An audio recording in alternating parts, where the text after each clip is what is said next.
আমাদের foreign ministry সহ আমরা সব অ্যালার্ট আছি, যোগাযোগ অব্যাহত রয়েছে।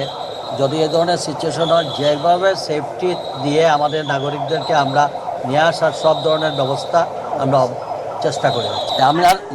আমি মন্ত্রী, আমার সিনিয়র সচিব, আমার পরিচালক, আমরা সব অ্যাট প্রেজেন্ট আছি। আমি রাত্রে আবার মনিটরিং করব, শেষ না হওয়া পর্যন্ত তো আমরা যাচ্ছি না।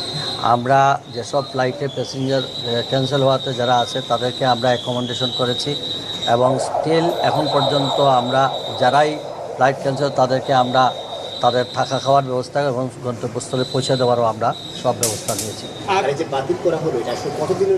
এটা তো আনসার্টেন, এখানে তো বিদেশের, এটা তো আমাদের হাতে কিছু নাই।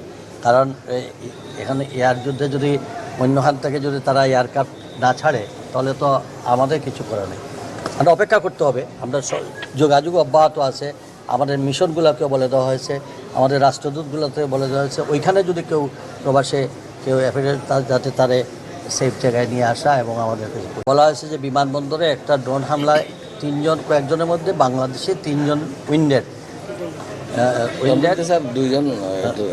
কেউ বলছেন 2 জন একটু, আর সকল এয়ারলাইন্স। হ্যাঁ, তো এখন আমাদের এমবেসি তাদেরকে মনিটর করতেছে। আমরা বলছি আমাদেরকে টাইম টু টাইম